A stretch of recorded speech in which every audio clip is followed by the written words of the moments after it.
of the same thing. My connection with Alan Weston is that my daughter's married to his son.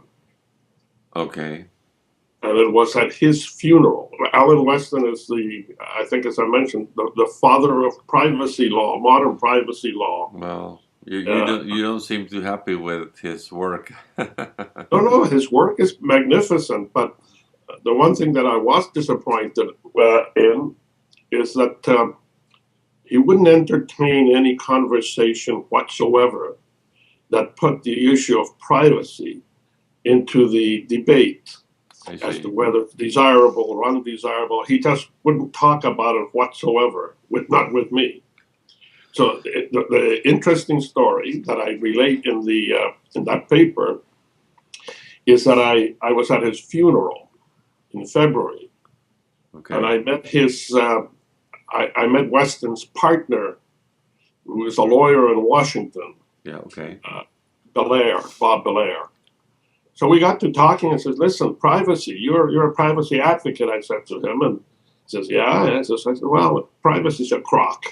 Uh-huh. So, of course, he was not very happy to hear that. Well, he took it. He was open minded. He accepted a challenge.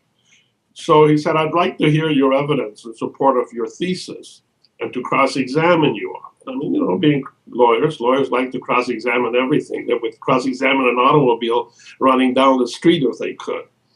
So I said, okay. And it took me a while, but I started writing a paper and then I said, the hell with it. It isn't worth the effort. But something happened after our conversation last Sunday. I said, I really should finish that essay or I didn't have time to read it. I will read it. And as I was saying, I think we have things mixed up. As far as I can tell, our governments are trying to become more private all the time. They give us less and less information, and then they want to know more and more about private citizens. And I am totally disgusted with that because I am for freedom, and I think government should stay out of our things, our personal lives and business or whatever, unless you behave in a way that requires the government to step in and do something about it. So the the difficult task we have is what Stafford Beer once called designing freedom.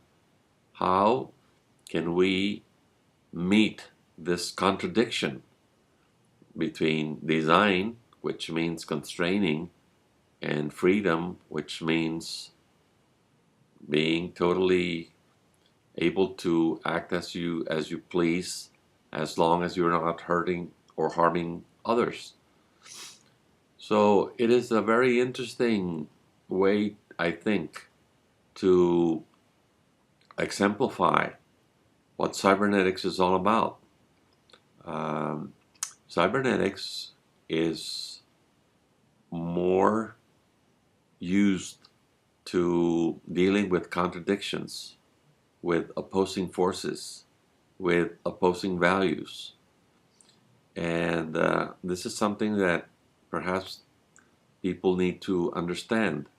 Traditional science has been linear, has been um, making a lot of improvements and effort and advances using linear thinking, but then there's something missing, which is this ability to deal with large complex systems and to understand what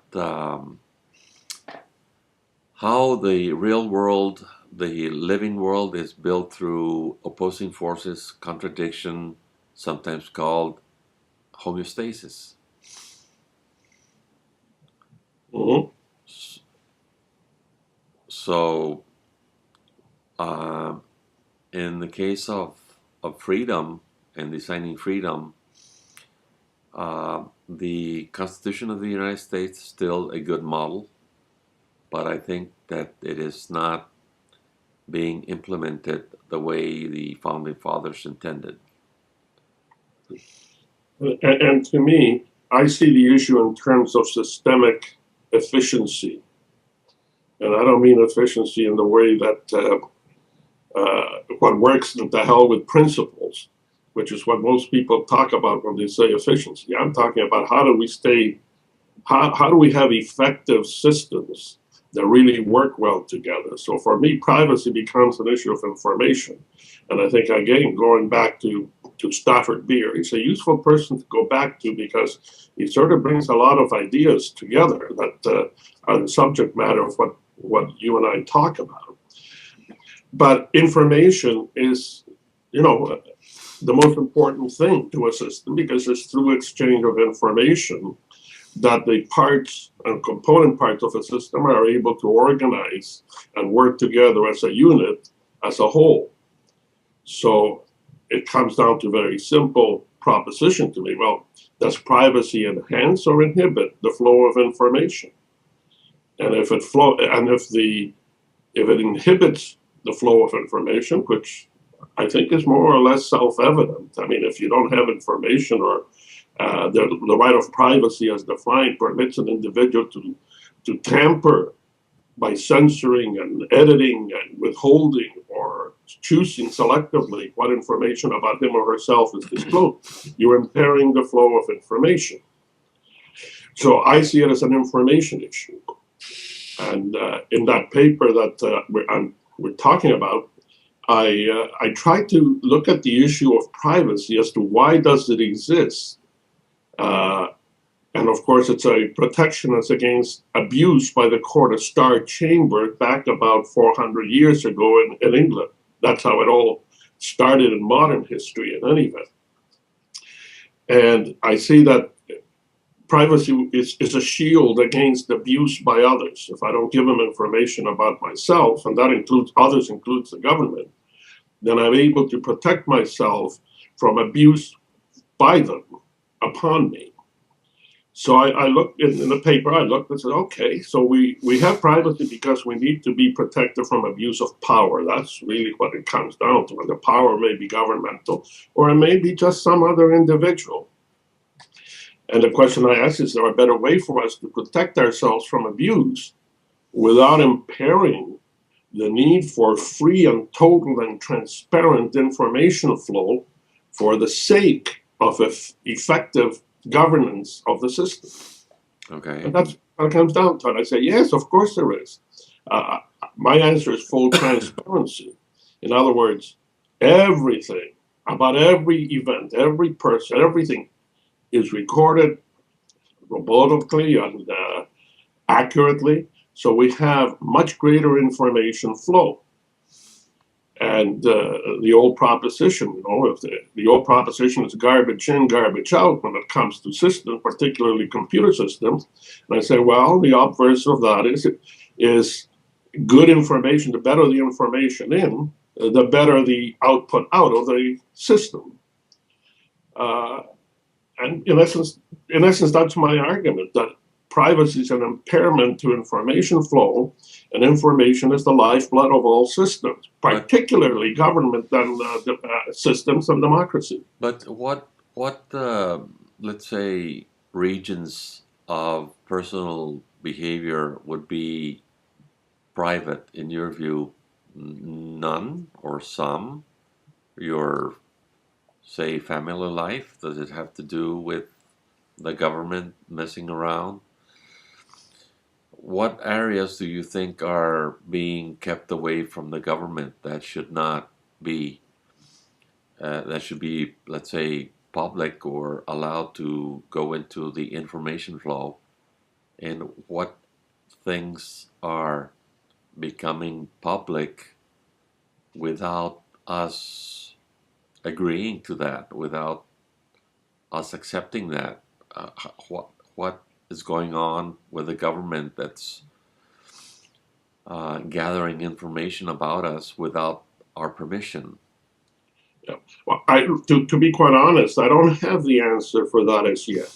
Okay. But I'm not probably. The extent of it, I have the principle, but I don't have the answer to your question as yet. Okay. But for me, that's fine. That's the way it should be, because I'm proposing that we totally reinvent government in any event. So when we come around to reinventing government and dealing with the issues that you are speaking of, what portion should be private or not, then we'll come to it. And we'll deal with it. And I think that there are some things that perhaps should and can remain private because they're of no concern whatsoever to anybody else. And they don't necessarily contribute to the operation, to the effective operation of the system to which that information is relevant. I think we can deal with it. But the bottom line of that paper is, listen, the founding fathers did a marvelous job in 1776, really, considering everything that was available to them, the information and communication technology in particular that was available to them. They did a wonderful job of creating nation states and to break away from thousands of years of traditions of monarchies. That's the only thing that existed. So what we have to do today is to go back to those roots and say, yes, but what has changed substantially since 1776 is the fact that we now have information technology and communications technology. And put that into the hand versus, okay, what kind of democracy, what kind of government and democracy can we come up with using the technology that we now have available? And it's in that context that we have to make the decision as to what is private or nobody's business or not available and what isn't. Okay, that's where the privacy has to be reexamined when we were about to redesign this constitutional system. And I agree very much with you because, as I said a short while ago, it seems to me that we're getting things upside down. People are being messed around by the government with information that should not be in the government's hands. You know, all this spying by the government, now using very powerful computers to make notes of your habits or your consuming records, or they can even get into your, I guess, your agendas or anything they want through back doors, secret doors, that sort of thing. And those are all examples of abuse. yes, That's abuse of the right to have information. That's what I'm really addressing, and we have to deal with that. No doubt. I can see your point, and I the the system that we're living right now, as I see it, has its assumptions according to the circumstances that were available at the time the Constitution was drafted, and now things have changed so much that all those assumptions have to be re-examined. Now, another thing that changes also are the values. Okay,